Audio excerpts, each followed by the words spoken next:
नमस्कार बच्चों, सुगम भारती पाठ्य पुस्तक में फिर से एक बार आपका स्वागत है। आज हम पाठ क्रमांक 3 पढ़ने जा रहे हैं, जिसका शीर्षक है अहिंसा की विजय। अहिंसा की विजय इस पाठ का ये सेशन क्रमांक पहला है। बच्चों, इस पाठ में अहिंसा का महत्व बताया गया है। अब आप कहेंगे अहिंसा का अर्थ क्या होता है? अहिंसा का अर्थ हम समझते हैं कि हिंसा न करना। अब हिंसा का अर्थ क्या होता है? हिंसा का अर्थ होता है मारपीट करना, खून खराबा करना, हत्या करना, इसे हम हिंसा कहते हैं। और उसके विपरीत अहिंसा अर्थात खून खराबा ना करना, मारपीट ना करना, इसे हम अहिंसा कहेंगे। अब देखते हैं, इस पाठ के माध्यम से हमें एक छोटी सी कहानी बताई गई है जिसमें किस प्रकार से अहिंसा की विजय हुई है। चलो, अब आप लोगों को कहानी सुनना अच्छा लगता है ना? चलिए सब लोग पाठ्य पुस्तक निकालेंगे, हम एक छोटी सी कहानी पढ़ेंगे। पाठ क्रमांक 3, अहिंसा की विजय। अहिंसा की विजय इस कहानी के लेखक है भगवत शरण उपाध्याय। भगवत शरण उपाध्याय द्वारा लिखित इस कहानी में हमें उदारता, परोपकार और अहिंसा के भाव को जागृत करने की सीख मिलती है। चलिए अब हम कहानी को शुरुआत करते हैं। एक बार महात्मा बुद्ध मगध की राजधानी राजगृह से चलकर श्रावस्ती पहुंचे। अब देखिए, महात्मा बुद्ध अर्थात गौतम महात्मा बुद्ध, जिनका वास्तविक नाम जो था वह सिद्धार्थ था। सिद्धार्थ का अर्थ होता है कि सिद्ध प्राप्त करने वाला। लेकिन जन्म के पश्चात जब उनका नाम सिद्धार्थ रखा गया, लेकिन उन्हें उस समय सिद्धि प्राप्त नहीं हुई थी, उन्हें बाद में सिद्धि प्राप्त हुई थी। अब गौतम बुद्ध जो थे, अर्थात जब वह राजकुमार सिद्धार्थ थे तो वो बड़े राजा के पुत्र थे, लेकिन उन्हें संसार की चिंता लगी हुई थी और इसी कारण उन्होंने अपना राजपाट सब त्याग दिया था। उनकी शादी भी हुई थी, अपने पत्नी और बेटे का भी उन्होंने त्याग कर दिया था, क्योंकि संसार के विश्व की चिंता को वह दूर करना चाहते थे, लोगों को वह सीख देना चाहते थे और इसी कारण उनका नाम महात्मा बुद्ध पड़ा था। अब क्या हुआ था कि एक बार महात्मा बुद्ध जो थे वो मगध की राजधानी से राजगृह से चलकर श्रावस्ती पहुंचे थे। श्रावस्ती जो है वो कौशल की राजधानी है। वर्तमान अयोध्या के आसपास का जो प्रदेश है वह उस समय कौशल नाम से जाना जाता था। वहाँ का राजा था प्रसेनजीत, जो महात्मा बुद्ध का शिष्य था। अब देखिए, वर्तमान समय में जो अयोध्या नाम का जो प्रांत है या जो प्रदेश है वह पुराने जमाने में कौशल नाम से जाना जाता था। और कौशल प्रदेश का प्रसेनजीत नामक एक राजा था जो महात्मा बुद्ध का शिष्य था। श्रावस्ती पहुंचने के पर अर्थात कौशल की राजधानी पर पहुंचने पर महात्मा बुद्ध ने राजा को बड़ा व्याकुल पाया। कौन से राजा को महात्मा बुद्ध ने व्याकुल पाया था? प्रसेनजीत। व्याकुल पाना अर्थात चिंतित पाना। पूछने पर राजा ने कहा, भगवान, अंगुलीमाल डाकू से मेरी प्रजा बड़ी त्रस्त है, इसी से मैं बहुत चिंतित हूँ। क्या करूँ, कुछ समझ में नहीं आता। महात्मा बुद्ध ने राजा को धीरज बंधाया और कहा कि मैं तुम्हारी चिंता दूर करूँगा। अब देखिए, इस छोटी सी कहानी में जिसमें हमें अहिंसा का महत्व बताया गया है, उसी कहानी में हमें अंगुलीमाल डाकू के बारे में बताया गया है। अब आपने बचपन में अंगुलीमाल डाकू की कहानी जरूर सुनी होगी या पढ़ी होगी। अब इस अंगुलीमाल डाकू को ये नाम कैसे मिला, इसका वर्णन इस परिच्छेद में किया गया है। अब देखते हैं अंगुलीमाल डाकू के बारे में।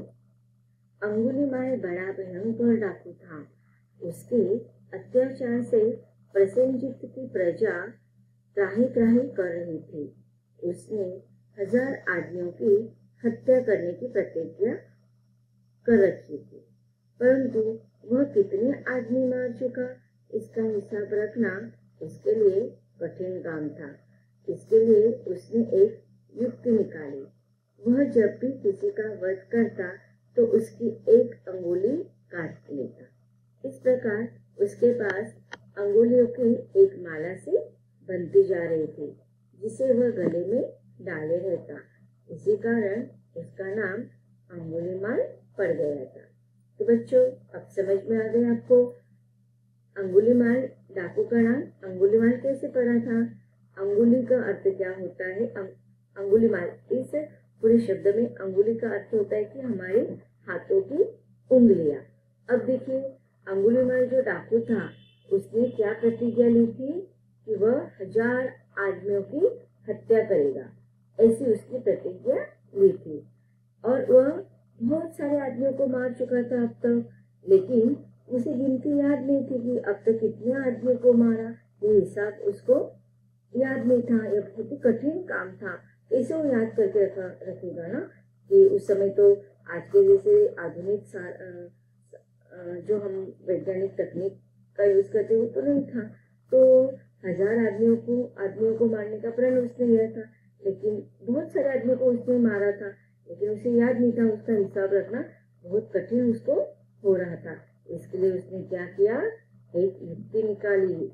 वो उसने सोचा जब भी वो किसी व्यक्ति को वध करेगा, जब भी वो किसी व्यक्ति को मारेगा, तो वो क्या करेगा, मृत्यु के पश्चात वध करने के बाद उस व्यक्ति की उंगली काट लेगा, अर्थात अंगुली काट लेगा, और उस उंगली की या अंगुली का वो क्या करेगा, माला बनाएगा और उस माला को अपने गले में डालेगा।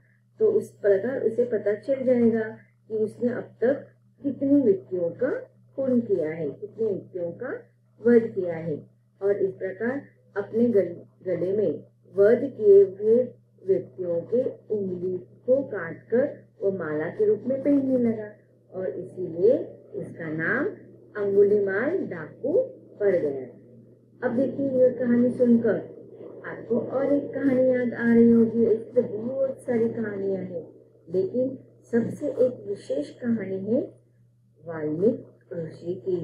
आप लोगों को पता होगा वाल्मीकि ऋषि कैसे बने हो। वो भी तो पहले डाकू थे, चोर उचक्के थे। वो भी क्या कार्य करते थे, जंगल में रहते थे। वो जंगल में आने वाले लोगों का वो क्या करते थे, खून करते थे, चोरी करते थे। उनके पास जितना भी सामान रहता था उसको चोरी करते थे। उसका वास्तविक नाम क्या था, वालिया। वालिया कोहली नाम से उसे जाना जाता था। तो वो बुरा कार्य करता था। वो क्या करता था, जंगल में आने वाले लोगों को वो डराता, धमकाता। उसके पास लोगों के पास जितना भी जो भी चीजें रहते थे वो चुरा लेता था, मांग लेता था, और बाद में उनका खून कर देता था।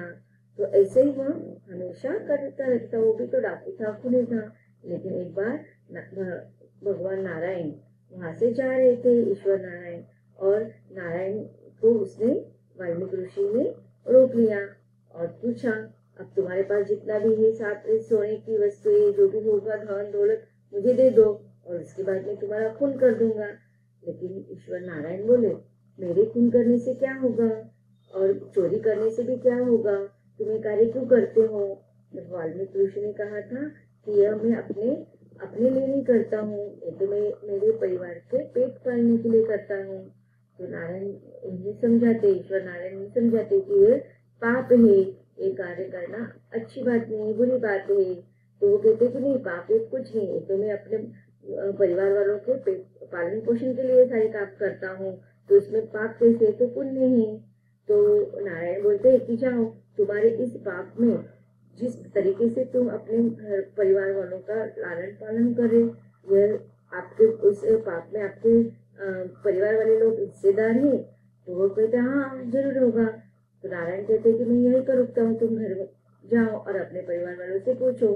जब वालिया घर पर जाता है, अपने पत्नी से पूछता है, अपने बच्चों से पूछता है, ये जो मैं तुम्हारे लिए सुख सुविधा युक्त जीवन दे रहा हूँ, इसमें मैं ये कैसे रह रहा हूँ कि मैंने लोगों को मार डाला है, खून किया है, और मैं पाप करके मैं आपको सुख सुविधाएं देंगे, तो इस पाप में आप मेरे भागीदार बनोगे। तो पत्नी ने और बच्चों ने मना कर दिया कि आपका कर्तव्य है, हमें उससे कुछ लेना देना नहीं है, आप जो पाप करे उसमें हम हिस्सेदार नहीं है। और उस समय उस वाल्या को बहुत अफसोस हुआ और वह फिर से जाता है ईश्वर नारायण के पास और अपने गलती का सुधारने के लिए वह उनसे विनती करता है। तब वह उन्हें नारायण ऋषि ईश्वर नारायण उन्हें तपस्या करने के लिए कहते हैं और उस समय उन्होंने जो तपस्या की उससे वह वाल्या से वाल्मीकि ऋषि बन गए। अब देखिए यहाँ पर भी अंगुलीमाल डाकू को क्या गौतम बुद्ध सुधार सकते हैं, महात्मा बुद्ध सुधार पाएंगे, यह हम कहानी में देखेंगे। अंगुलीमाल का नाम सुनकर देश के लोग कांप उठते थे। जिधर से वह निकल जाता उधर चीख पुकार मच जाती थी। उसकी क्रूरता की कहानियां दूर दूर के देशों में भी फैली हुई थी। तो अब देखिए यहाँ पर अंगुलीमाल जो डाकू था वह लोगों को मार डालता था और उसके नाम से लोग डर जाते थे। उसके नाम केवल मात्र नाम से ही कांप उठते थे और जिस रास्ते से वह जाता था उस रास्ते पर लोग अपनी जान बचाने के लिए जोर जोर से चिल्लाते थे और अपने आप को बचाने के लिए अंगुलीमाल के कब्जे से बचाने के लिए वह अपने आप को बचाने के लिए इधर उधर दौड़ते थे। तो जिस रास्ते से अंगुलीमाल निकलता था उधर चीख पुकार मच जाती थी। उसकी क्रूरता वो इतना क्रूर था कि उसकी सारी कहानियां दूर दूर के देशों तक फैली हुई थी। प्रसेनजीत से विदा लेकर महात्मा बुद्ध उस जंगल की ओर चल पड़े जिसमें अंगुलीमाल रहता था। जहाँ से जंगल शुरू होता था वहाँ राजा की ओर से पहरेदार तैनात था जो उधर जाने वाले को सावधान कर देता था और उन्हें रोक देता था। अब देखिए प्रसेनजीत से मिलने महात्मा बुद्ध आए थे। महात्मा बुद्ध ने प्रसेनजीत राजा को चिंतित देखा, उसका कारण पूछा और वह अंगुलीमाल डाकू के बारे में जानते हैं। तो महात्मा बुद्ध अब जंगल की ओर जहाँ पर अंगुलीमाल रहता था, जहाँ पर वो डकैती करता था, लोगों को मारने के लिए सज्ज होता था, उस जंगल की ओर से महात्मा बुद्ध चलने लगे। और अब देखिए प्रसेनजीत ने क्या किया था, जो अनजान लोग उस रास्ते से न जाए इसके लिए जंगल शुरू होने वाला जो रास्ता था वहाँ पर प्रसेनजीत राजा ने अपने पहरेदारों को और अपने सैनिकों को तैनात कर दिया था, जिससे उधर जाने वाले अनजान लोगों को वो पहरेदार सावधान कर सके, रोक सके और उस तरफ वो न जा सके जहाँ पर अंगुलीमाल जंगल में रहता था। अब महात्मा बुद्ध भी जब उस ओर से चले तो पहरेदार उनके पास पहुंचा। वह जानता था कि बुद्ध जैसे महात्मा का कोई कुछ बिगाड़ नहीं सकता, परंतु वह अपना कर्तव्य समझकर बुद्ध के चरण पकड़कर बोला, महाराज उधर भयंकर डाकू अंगुलीमाल रहता है, उससे प्राणों का खतरा है, कृपया उधर न जाए। तो बच्चों अब तक हमने कहानी में पढ़ा कि महात्मा बुद्ध जंगल के उसी रास्ते से जा रहे थे जिस रास्ते पर अंगुलीमाल रहता था। अब राजा के पहरेदारों ने महात्मा बुद्ध को रोक लिया। अब उनको पता था कि महात्मा बुद्ध के पास तो ये सारे ज्ञान उनको है, लेकिन फिर भी वह उनको रोकने की कोशिश करता है। क्या महात्मा बुद्ध जंगल के रास्ते से जाएंगे? क्या अंगुलीमाल से उनके आमना सामना हो जाएगा? इसके बारे में आपको जानना है ना, तो उसको हम इसके अगले सेशन में पढ़ेंगे। धन्यवाद।